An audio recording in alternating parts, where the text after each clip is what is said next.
Good morning everyone, welcome back to my YouTube channel. तो 40 days 40 topics series में आपका स्वागत है, जो यूजीसी नेट पेपर 1 के लिए काफ़ी इंपॉर्टेंट सीरीज है। और आज है डे 8। तो डे 1 से डे 7 की अगर वीडियो आपने नहीं देखी है तो प्लेलिस्ट बनी हुई है, या तो आप चैनल पर विजिट करके या फिर वीडियो के लास्ट में हम प्लेलिस्ट का लिंक देंगे तो वहाँ पर क्लिक करके कंप्लीट प्लेलिस्ट को आप देख सकते हैं। और आज का हमारा टॉपिक होगा education system in medieval India. मध्यकालीन जो भारत है उसमें एजुकेशन सिस्टम या शिक्षा व्यवस्था कैसी थी, यानी कि हम मुस्लिम एजुकेशन या इस्लामिक एजुकेशन की चर्चा आज की क्लास में हम करेंगे। तो सबसे पहले इस्लामिक एजुकेशन जिसमें इस्लाम धर्म के प्रचार प्रसार पर बल दिया जाता है, कुरान पढ़ने पर बल दिया जाता है, व्यक्तिगत विकास पर बल दिया जाता है, और मटेरियल वेल्थ है जो भौतिक धन होता है और प्रोस्पेरिटी समृद्धि, उस पर इसमें बल दिया जाता है इस्लामिक एजुकेशन में। ऑर्गेनाइजेशन इन इस्लामिक एजुकेशन में संगठन कैसे कैसे होते थे। जैसे हमने एंशियंट इंडिया में देखा था कि कहाँ कहाँ पर शिक्षा होती थी, जैसे गुरुकुल में होती थी, तो वो एक संगठन मान सकते हैं हम। तो organisation in Islamic education system, तो वहाँ पर होती थी एक पाठशाला। पाठशाला का मतलब क्या होता है? पेड़ के नीचे पढ़ाना। जैसे गर्मियों के अंदर हम कमरे से बाहर पेड़ के नीचे, जो स्कूल होते हैं स्कूलों में पेड़ के नीचे पढ़ाया जाता है, तो पेड़ के नीचे पढ़ाने को पाठशाला कहते हैं, जहाँ पर पेड़ के नीचे पढ़ाते हैं। तो ये होती थी पाठशाला। एक होता था मकताब। मकताब होता था स्कूल एजुकेशन। ये रन बाय पब्लिक डोनेशंस, जो लोग दान देते थे तो दान से मकतब को चलाया जाता था। जो स्कूल एजुकेशन प्रोवाइड करते थे, इस्लामिक एजुकेशन ये देते थे मकताब। मदरसा, मदरसा हायर एजुकेशन देते थे, मेंटेन बाय रूलर्स और नोबल्स। तो हायर एजुकेशन जैसे एक होती है प्रारंभिक शिक्षा और एक होती है उच्च शिक्षा। तो उच्च शिक्षा के लिए मदरसे होते थे इस्लामिक एजुकेशन में, और इनको रूलर्स, जो राजा होते थे या नोबल्स, बड़े बड़े व्यक्ति होते थे, सामंत होते थे, जिनके पास पैसे होते थे, तो उन नोबल्स और रूलर्स के द्वारा इनको मेंटेन किया जाता था। इनको समय समय पर डोनेशंस दिए जाते थे रूलर्स और नोबल्स के द्वारा। तो एक था मकताब। मकताब के लिए एलिमेंट्री एजुकेशन होती थी। एलिमेंट्री का मतलब होता है प्रारंभिक एजुकेशन, और मदरसे में हायर एजुकेशन होती थी। करेक्टरिस्टिक्स ऑफ इस्लामिक एजुकेशन, जो इस्लामिक एजुकेशन सिस्टम था उसकी महत्वपूर्ण विशेषताएं क्या क्या हैं। तो ट्रेडिशनल एंड थियोलॉजिकल, यहाँ पर रिलीजन स्टडी दी जाती थी। रिलीजन यानी कि धार्मिक स्टडी दी जाती थी, और मेन फोकस है कुरान, जो इस्लाम धर्म की एक पवित्र पुस्तक है। हदीस, जो पैगंबर मोहम्मद के उपदेश है उनका संग्रह होता है हदीस। हदीस और इस्लामिक लॉ, जो इस्लामिक कानून है, और थियोलॉजी, इन पर महत्वपूर्ण बल दिया जाता था। अरबी या अरेबिक प्राइमरी लैंग्वेज होती थी। जैसे वैदिक काल में हमने देखा था कि जो मुख्य शिक्षा होती थी या पूरी की पूरी शिक्षा संस्कृत लैंग्वेज में दी जाती थी, लेकिन जो इस्लामिक एजुकेशन है वो अरेबिक या अरबी भाषा में दी जाती थी, जो प्राइमरी होती थी, प्राइमरी लैंग्वेज अरेबिक होती थी।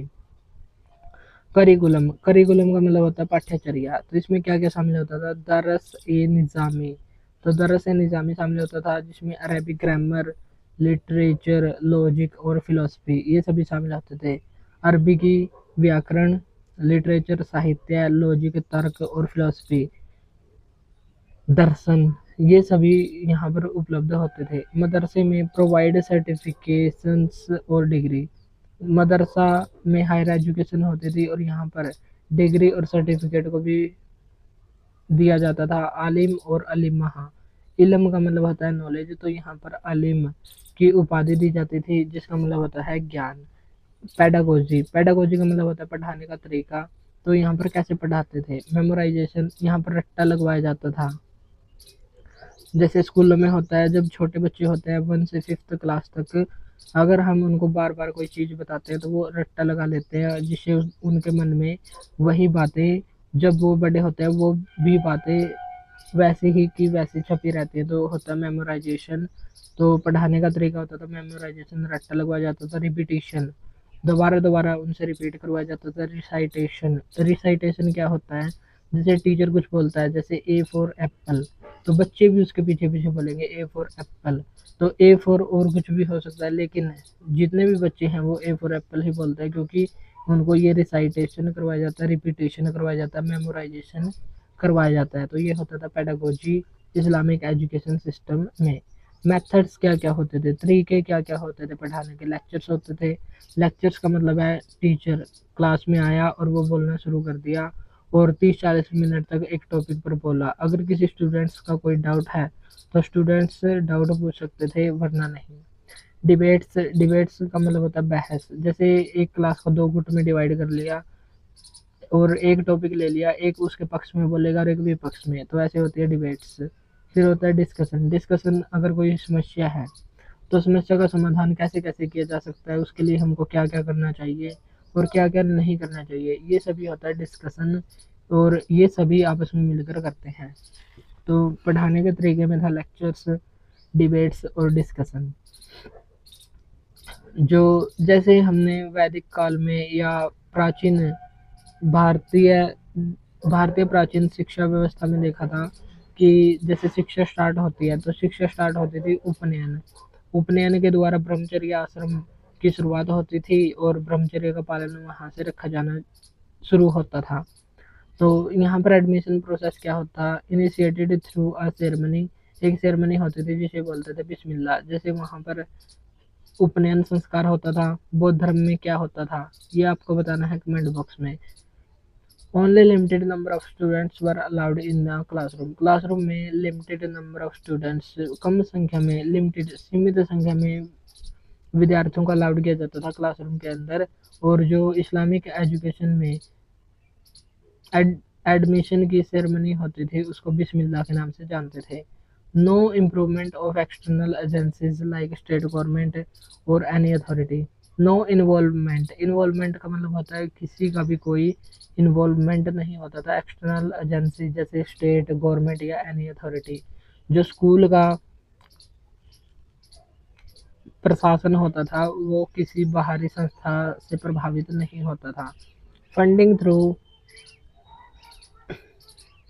इंडाउनमेंट्स, डोनेशंस, चैरिटेबल कंट्रीब्यूशंस। जो फंडिंग होती थी वो होती थी डोनेशंस से, चैरिटेबल कंट्रीब्यूशन से।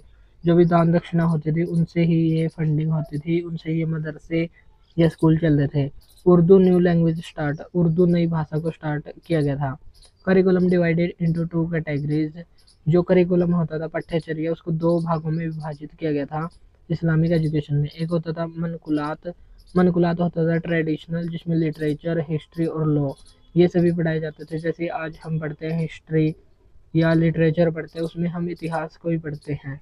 जैसे हमने लिटरेचर पढ़ा है हिंदी का, तो हिंदी में कौन कौन से कवि किस टाइम पर आए, नई कविता का काल किसको कहते हैं, कहानी का काल किसको कहते हैं, जो प्राचीन समय में लिटरेचर लिखा गया उसको हम सिस्टमेटिक वे से पढ़ते हैं। तो ये होता है मनकुलात, ट्रेडिशनल होता है।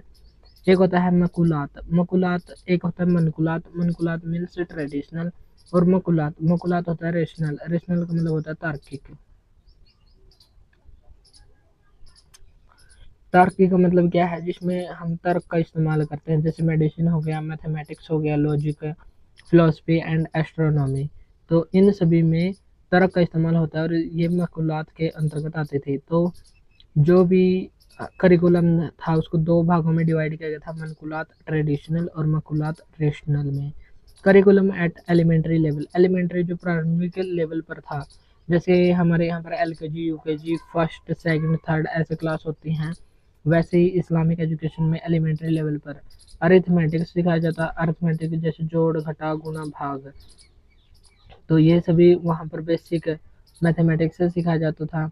शेप्स, जैसे शेप्स को सिखाया जाता था, जैसे ये ट्राइंगल है, ये जैसे आयत है, ये वर्ग है, तो ऐसे कुछ सिखाया जाता था शेप्स। कैलकुलेशन, कैलकुलेशन गणना करनी सिखाई जाती थी। वेट्स, वजन और मेजर्स, वजन को मापना आदि सिखाया जाता था एलिमेंट्री लेवल पर। एट स्कूल लेवल मकतब, मकतब होता था स्कूल लेवल का, जहाँ पर लॉजिक,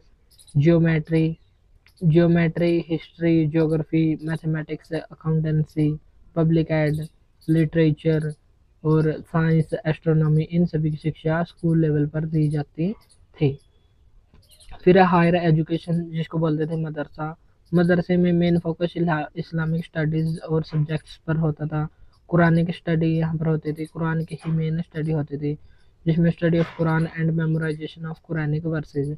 जो कुरान के अंदर कुछ लाइनें, पंक्तियाँ दी गई हैं, उनको मेमोराइजेशन करवाया जाता था, उनका रट्टा लगवाया जाता था ताकि वो उनको याद कर सके। तो याद करने के लिए जैसे हम भगवत गीता के श्लोक को पढ़ते हैं या उनको हम अगर रट्टे मार मार के याद करें, तो वैसे ही कुरानिक वर्सेज मेमोराइजेशन से उनको याद करवाया जाता था और मेन फोकस इस्लामिक स्टडी पर और कुरानिक स्टडी पर होता था। फिर हदीत या हदीस की स्टडीज, पैगंबर मोहम्मद के जो उपदेश हैं उनकी भी स्टडी की जाती थी। एप्लीकेशन ऑफ डेली लाइफ, जो पैगंबर मोहम्मद के उपदेश है उनको डेली लाइफ में एप्लीकेशन करना, उनका यूज़ करना, ये वहाँ पर सिखाया जाता था। नेक्स्ट है इस्लामिक जुरिस्प्रूडेंस, ये होता था फिक्ह।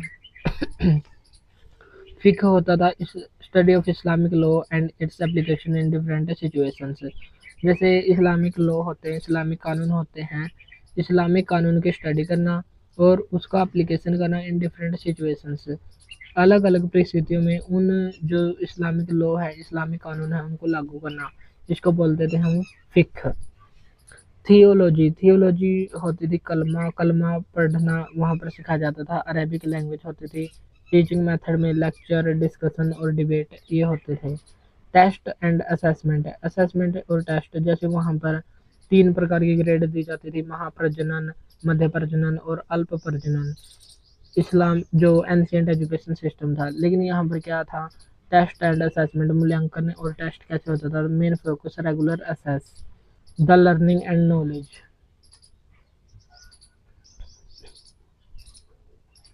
मेन फोकस रेगुलर असेस पर होता था कि रेगुलर हर रोज ही असेस किया जाए और लर्निंग और उनको नॉलेज दी जाए। नो एनुअल और हाफ ईयरली एग्जाम्स, ना तो वहाँ पर एनुअल एग्जाम होते थे और ना ही हाफ ईयरली एग्जाम होते थे मकतब्स में या फिर जो हायर एजुकेशन होता है मदरसे में, तो कोई भी हाफ ईयरली या no annual exam. Women's position, जो महिलाओं की स्थिति थी वो भी अच्छी नहीं थी, वहाँ पर पर्दा सिस्टम होता था।